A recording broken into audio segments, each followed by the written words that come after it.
Hello प्यारे बच्चों, good morning. कैसे हैं आप सब? टॉप ऑफ द वर्ल्ड यानी बहुत खुश, सभी बच्चे खुश हैं, स्वस्थ हैं। तो बेटा ये देखो, ये आज की हमारी वर्कशीट नंबर 32। तो सभी बच्चे वर्कशीट शुरू करने से पहले चैनल को सब्सक्राइब कर लीजिए, बेल आइकन को दबा लीजिए ताकि आगे आने वाली वीडियो का नोटिफिकेशन आपको तुरंत मिल जाए। तो ये आज की हमारी वर्कशीट है। आपको पता है हमें पहले क्या करना है। सबसे पहले विद्यार्थी का नाम, बच्चे अपना नाम लिखेंगे, फिर लिखेंगे अपने कक्षा अध्यापक का नाम। ये हमारी वर्कशीट नंबर 32। क्या डेट है? 8 फरवरी 2021। आज का हमारा विषय है सामाजिक विज्ञान इतिहास। ये कक्षा 8 के बच्चों के लिए वर्कशीट है। यहाँ लिखेंगे अपना सेक्शन ए, बी या सी, जो भी आपका सेक्शन हो। आज का हमारा टॉपिक देखते हैं क्या है। फर्स्ट है महात्मा गांधी जी का आगमन। तो दक्षिण अफ्रीका में नस्ल भेदी पाबंदियों के खिलाफ अहिंसक आंदोलन का सफलतापूर्वक नेतृत्व कर गांधी जी 1915 में वापस भारत आए। उन्होंने पहले साल पूरे भारत का दौरा किया और इस दौरान वे यहाँ के लोगों, उनकी ज़रूरतों और हालातों को समझने में लगे रहे। फिर उसके बाद उनके शुरुआती प्रयास स्थानीय आंदोलनों, चंपारण, नील की खेती करने वाले किसानों के लिए 1917 में, खेड़ा किसानों के लिए 1918 और अहमदाबाद मिल मजदूरों के लिए 1918 में के रूप में सामने आए।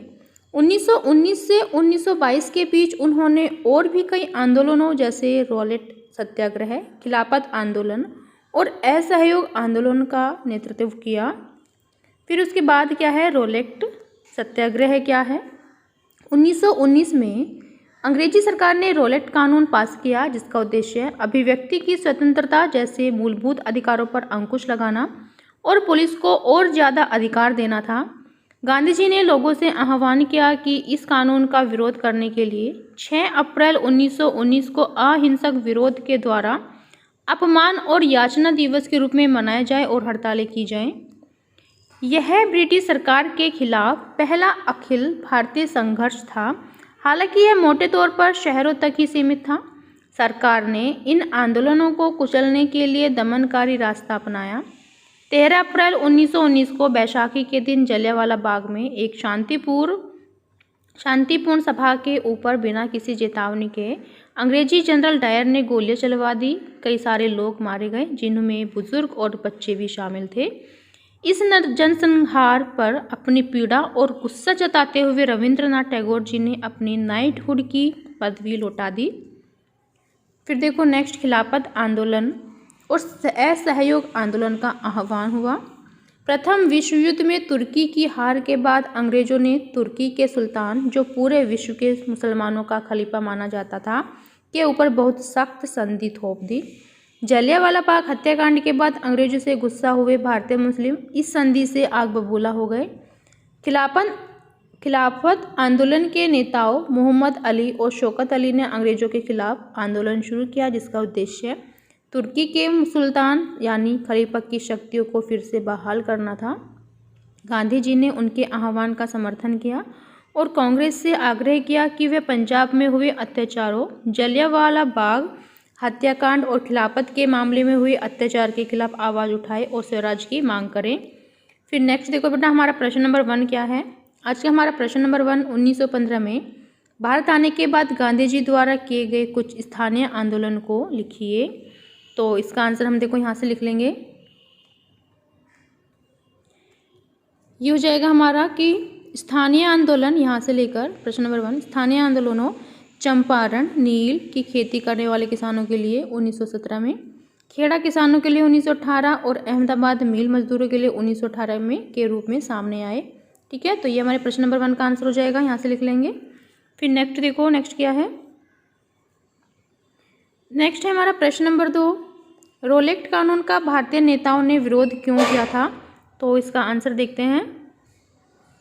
तो बेटा ये देखो, ये हमारे प्रश्न नंबर 2 का उत्तर है कि 1919 में रॉलेट एक्ट में भारत में राज्य कर रही ब्रिटिश सरकार द्वारा भारत में उभर रहे राष्ट्रीय आंदोलन को खत्म करने के उद्देश्य से यह कानून बनाया गया था।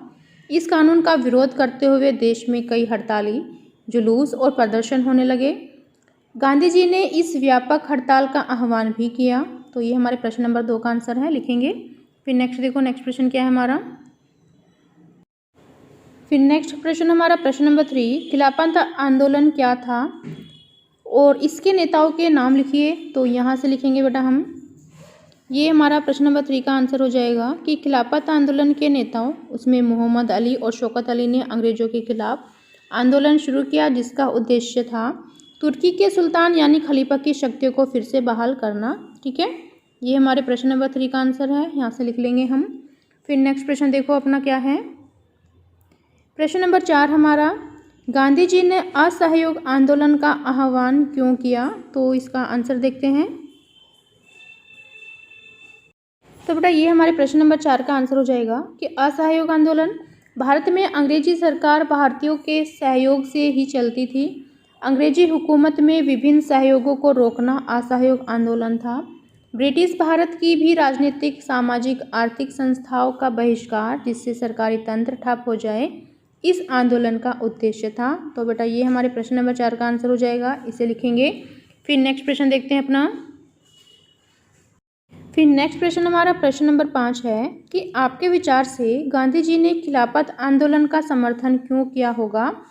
तो बेटा यहाँ से लिखेंगे कि गांधी जी ने खिलाफत आंदोलन का समर्थन, यहाँ पर लिख लेंगे गांधी जी ने खिलाफत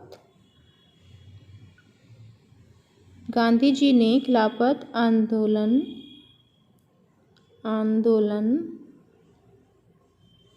का समर्थन किया और कांग्रेस से आग्रह किया कि वह पंजाब में हुए अत्याचारों, जलियांवाला बाग हत्याकांड और खिलाफत के मामले में हुए अत्याचार के खिलाफ आवाज़ उठाए और स्वराज की मांग करें। ठीक है, ये हमारे प्रश्न नंबर 5 का आंसर हो जाएगा, यहाँ से लिखेंगे। फिर नेक्स्ट क्या है देखते हैं। नेक्स्ट है कोविड के संदर्भ में उचित व्यवहार संबंधी संदेश। 2 गज की अथवा 6 फीट की शारीरिक दूरी का पालन करें।